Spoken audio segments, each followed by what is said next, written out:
आज हम लोग बच्चों गणित विषय के अंतर्गत अपवर्तक पढ़ेंगे, जिसे गुणनखंड भी कहते हैं। गुड मॉर्निंग बच्चों, मैं आपकी सपना मैडम बोल रही हूँ।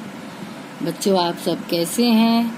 मुझे उम्मीद है आप लोग मेरी वीडियो रोज देखते होंगे पढ़ाई वाली, और घर पर अच्छे से पढ़ते होंगे। बच्चों, आज मैं आप लोगों को गणित विषय के अंतर्गत अपवर्तक, जिसे इंग्लिश में फैक्टर्स कहते हैं, और इसका एक दूसरा नाम गुणनखंड भी है। तीनों नाम एक ही चीज के हैं, चाहे कह दें हम लोग अपवर्तक सीखेंगे, चाहे फैक्टर्स, चाहे गुणनखंड। ठीक है बच्चों, कोई भी तीनों नाम हो सकता है, आपको कंफ्यूज नहीं होना है। तो बच्चों, आज हम लोग यही सीखेंगे। अपवर्तक को सीखने के लिए बच्चों पहले हम एक गतिविधि करते हैं। हमने बच्चों 12 गोलियां ली हैं, और हमें 12 गोलियों को बच्चों बांटना है, और ऐसे समूह में बांटना है 12 गोलियों को कि प्रत्येक समूह में गोलियों की संख्या समान हो। हम किसी भी समूह में बांटें 12 गोलियां, लेकिन उनकी संख्या समान होनी चाहिए। पहले तरीके में बच्चों हम प्रत्येक समूह में क्या करते हैं, एक गोली बांटते हैं। एक गोली पहले तरीके से हम बांटते हैं, एक एक गोली कितने लोगों को बांट सकेंगे, 12 लोगों को। तो हम एक गोली सबको देते हैं। देखिए, इसमें 12 लोगों को देंगे, लेकिन सबको एक बराबर गोलियां मिलेगी, एक एक गोली सबको मिलेगी। इसका मतलब हमने कितने समूह में बांटा, 12 समूहों में, बराबर 1 गुणे 12, मतलब हमने एक एक गोली सबको दी। तो कितने समूह में बांटा, 12 बच्चों को दिया, और बराबर भी दिया है।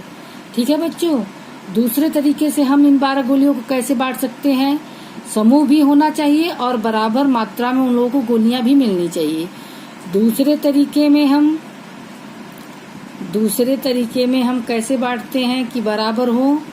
दूसरे तरीके में बच्चों हम क्या करेंगे, दो गोली सबको देंगे, और हमारी 12 गोलियां जिससे बराबर समूह में बढ़ जाए। अगर हम 2 गोली देते हैं तो कितने समूह में बढ़ जाएंगी, एक बार 2, 2, 3, 4, 2 छंग 12। तो इसका मतलब बच्चों मैंने 2 गोलियां सभी बच्चों को दिया और बराबर बांटा। तो 2 देने पे 2 गुणे 6, कितने समूह में बट गई गोलियां, 6 समूह में बटी हैं। इसमें हमने 6 समूह में बांटा और बराबर बांटा है। 2 गोलियां इसमें सबको मिली हैं। फिर हम तीसरे तरीके से भी बांट सकते हैं इसको। तीसरे तरीके में बच्चों हम क्या करेंगे, तीसरे तरीके से भी हमें बांटना है। तो कैसे हम बांटेंगे, तो हम क्या करेंगे, 3 गोलियां बांट देते हैं।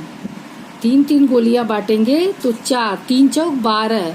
हमें बराबर का भी ध्यान देना है, हमको हर समूह में बराबर गोली देनी है। तो 3 गोली हम बांटेंगे 12 को, तो 3 चौक 12।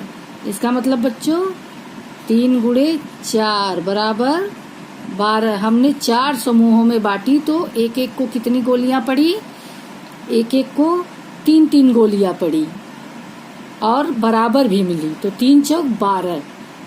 और देखिए बच्चों, चौथे तरीके से अगर हम इसे बांटते हैं, तो चौथे तरीके में हम क्या करते हैं, प्रत्येक को 4 गोलियां देते हैं। तो 4 गोली देंगे तो हर को सब बराबर देनी है। तो 4 दूनी 8, 4 तिहाई 12 गोली है। तो हमने क्या किया, 4 गोली दिया, तो कितने लोगों में बराबर बटी, 3 लोगों में, 4 तिहाई 12। तो 3 लोगों में हमने इन गोलियों को बांटा और बराबर भी बटी हैं। अब हम बच्चों 5वें तरीके से अगर बांटते हैं, तो देखिए हम गोली बराबर बांट रहे हैं और सबको बराबर भी मिल रही है, अलग अलग लेकिन समूह बन रहे हैं बच्चों।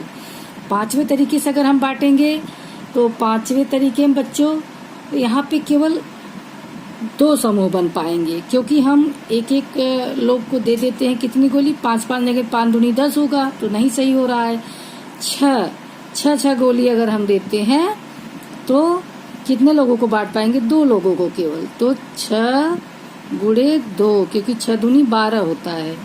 12 गोलियों को हम 2 समूहों में बांटेंगे तो बराबर बराबर 6 गोलियां मिलेंगी। और बच्चों अभी भी हम एक और तरीके से इसको बांट सकते हैं। अब हम इसको 6वें तरीके से अगर बांटते हैं, 6वें तरीके से बांटेंगे तो इसमें क्या करेंगे? इसमें सभी गोलियां सम्मिलित होंगी। हमने एक व्यक्ति को क्या किया? एक व्यक्ति को पूरी गोलियां दे दी, तो मैंने 12 गोली दे दी, एक व्यक्ति को मिलेगा। लेकिन 12 बराबर 12 गुणे 1, हमने क्या किया? 12 गोली एक व्यक्ति को दिया, लेकिन उसको पूरी गोली मिली। ठीक है बच्चों, 12 बराबर 12, 12 का 12।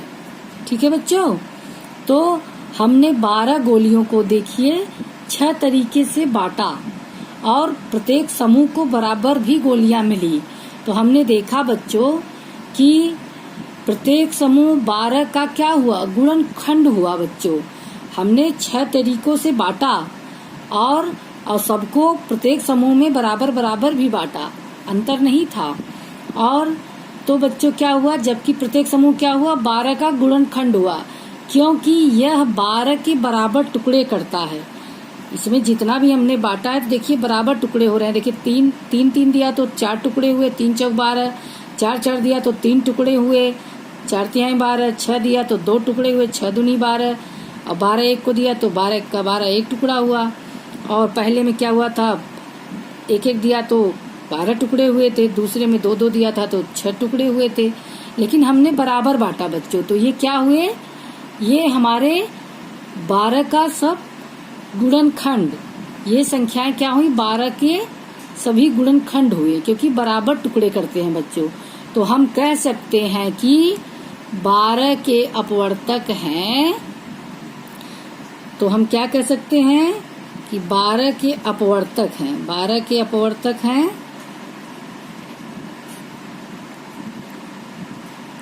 अपवर्तक हैं या गुणनखंड है, दोनों शब्द कह सकते हैं। अपवर्तक और गुणनखंड एक ही चीज के 2 नाम हैं। तो 1, 2, 3, 4, 6 एवं 12। समझ में आया सब बच्चों आपको?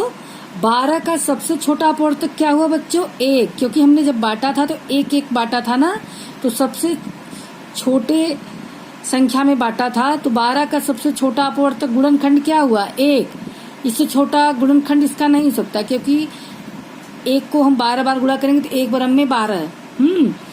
और 12 का सबसे बड़ा अपवर्तक क्या हुआ बच्चों? 12। क्या हुआ? 12।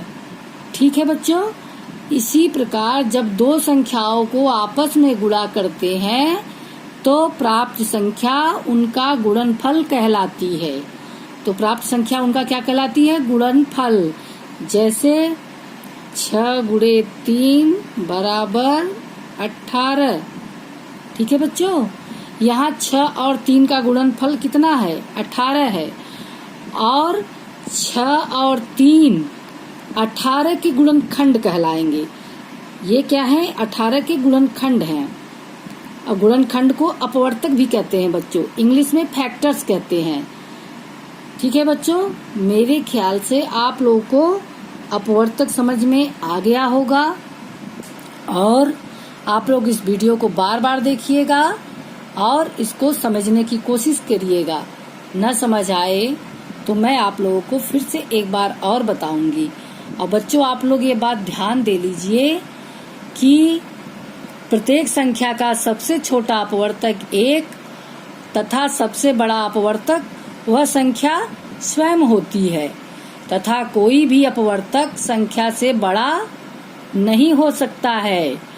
और एक संख्या दूसरी संख्या का गुणनखंड तब होती है जब पहली संख्या से दूसरी संख्या में भाग देने पर शेषफल 0 हो। ठीक है बच्चों, आप लोग अच्छे से इसको देखिएगा और सीखिएगा। धन्यवाद बच्चों।